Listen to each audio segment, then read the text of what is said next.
Hasteo Ojorani Tonghalong Tunyai, Sara Bharat Ganatantrik Nari Samiti Hayakeba All India Democratic Women Association, Tripura State Committee ni Bakhaktei, Kaichuku Joda Joda Sanmungno Tunyai, Krakshani Sanja Jarawo, Montri Okrani, Habanogo Tangai Secretariat, Deputation Relaika, All India Democratic Women Association, Tripura State Committee.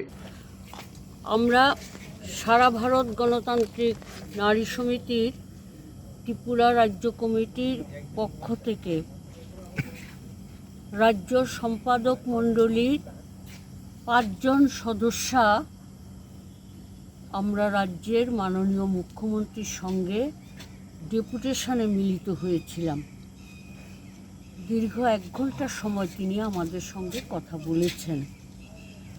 আমাদের দাবি সনদ এখানে 9 দফা দাবি আছে, যে এই দাবি সনদের বিষয়বস্তুগুলো জনজীবনের বিভিন্ন সমস্যা, সেই সঙ্গে নারী নির্যাতন, নারীদের উপর পাশবিক অত্যাচার, নারীর শ্লীলতাহানি ঘটনাগুলো যা ঘটছে রাজ্যে এই সাম্প্রতিককালে বা অতীতেও, সেগুলোর প্রতি আমরা মাননীয় মুখ্যমন্ত্রীর দৃষ্টি আকর্ষণ করেছি। সেই সঙ্গে নেশা সঙ্গে যুক্ত নেশা কারবারি এবং বেহিসাবিভাবে বেসামালভাবে রাজ্যের মধ্যে যে নেশার সামগ্রী আসছে তার প্রতি আমরা মুখ্যমন্ত্রীর দৃষ্টি আকর্ষণ করেছি। আমরা ছাঁটাই হওয়া বা ছাঁটাইয়ের নোটিশ পেয়েছেন 4000 অঙ্গনাদি ওয়ার্কার এবং সহায়িকা কর্মী এবং সহায়িকা, আশা, মিড ডে মিল, বিভিন্ন জায়গাতে যে সমস্ত কর্মীরা ইদানিংকালে গত কয়েক বছরে ছাঁটাই হয়েছেন, ধারাবাহিকভাবে ছাঁটাই হয়ে আসছেন। এটা প্রকট হয়েছে, আপনারা দেখেছেন পত্রপত্রিকায় 4000 থেকে কিছু বেশি কর্মী ছাঁটাই হবেন। আবার অনেকে বেতন পাচ্ছেন না, বেতন দেওয়া হচ্ছে না, এটা তো বেতন না, একটা অনারিয়াম। সেটার প্রতি আমরা মুখ্যমন্ত্রীর দৃষ্টি আকর্ষণ করেছি। উনি বলেছেন যে আমি তো বিষয়টা জানি না, আমি মাঝখানে ছিলাম না। আমরা বলেছি সমস্ত পত্রপত্রিকায় বেরিয়েছে, আপনি তথ্য সংগ্রহ করুন, দেখবেন।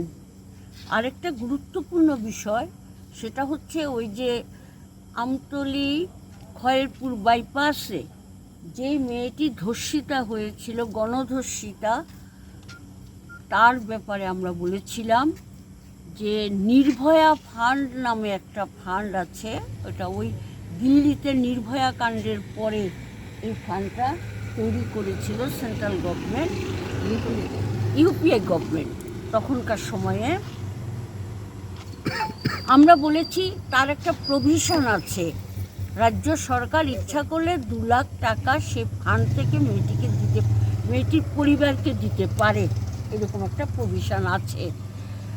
তো এখন এই পরিবারটা গভীর সংকটে, ওষুধপত্র সব কিছু কিনতে হয় বাইরে থেকে, তারপরে ওর মা বাবা পরিবারের লোকরা হাসপাতালে থাকেন, তাদের খাওয়ার খরচ আছে।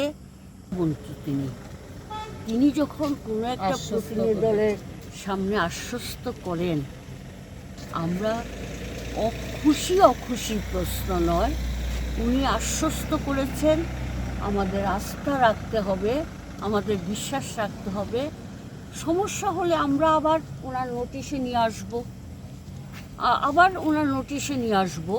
কিন্তু উনি যে আশ্বাসটা দিয়েছেন, উনি যে ভাবে খোলামেলা আলোচনা করেছেন, অনেকটা দীর্ঘ সময় একটা অন্যরকম পরিবেশে আমাদের কথা হয়েছে, সেই জায়গায় আশ্বস্ত হওয়া না হওয়ার প্রশ্নটা এখানে আসছে না।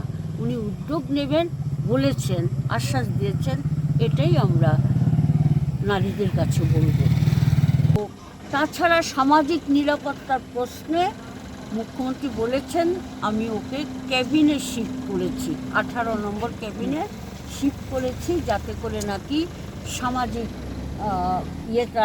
সামাজিক তার ইয়েটা মর্যাদাটা বা কোনোভাবে ক্ষুণ্ণ না হয়, মানুষ গিয়ে ভিড় করে দেখতে যায়, যাই হোক, আচ্ছা এগুলো বলার বিষয় না। তো আর্থিক সাহায্যের ক্ষেত্রে বলেছেন যে ওর যা খরচ, কেবিন ভাড়া থেকে শুরু করে ঔষধ যাবতীয় যা কিছু খরচ সেটা গভর্নমেন্ট বিয়ার করবে এবং উনি হেলথ সেক্রেটারিকে আমাদের সামনে ফোন করেই বলেছেন যে আপনি দেখুন বিষয়টা কেমন। এগুলো আমরা বলেছি, উনি খুব তার সঙ্গে আমাদের সঙ্গে কথা বলেছেন। জল, বিদ্যুৎ, রেগার কাজ, টুয়েপের কাজ, তারপরে ছাঁটাই কর্মীদের সমস্যা, এগুলো সমস্ত বিষয় আমরা জনজীবনের সমস্যাগুলো নিয়ে আমরা মাননীয় মুখ্যমন্ত্রীর সঙ্গে কথা বলেছি। উনি আশ্বাস দিয়েছেন আসামি গ্রেপ্তারের ব্যাপারে কোনো রকমের বরদাস্ত করা হবে না, জিরো টলারেন্স নীতি অনুসরণ করছেন। রাজনৈতিক প্রতিহিংসাকে যাতে মোকাবেলা করা যায় বা এই ধরনের অপ্রীতিকর ঘটনা যাতে না ঘটে তার জন্য তিনি যথাযথ ব্যবস্থা নিচ্ছেন, বিভিন্ন জায়গায় প্রকাশ্যে বলছেন, এগুলো তিনি তুলে ধরেছেন আমাদের সামনে। ওনার বক্তব্য আমরা দিয়েছি সারা রাজ্য থেকে এখন পর্যন্ত যা এসছে আমাদের কাছে গণস্বাক্ষর এই 9 দফা দাবির ভিত্তিতে আমরা দিয়েছি।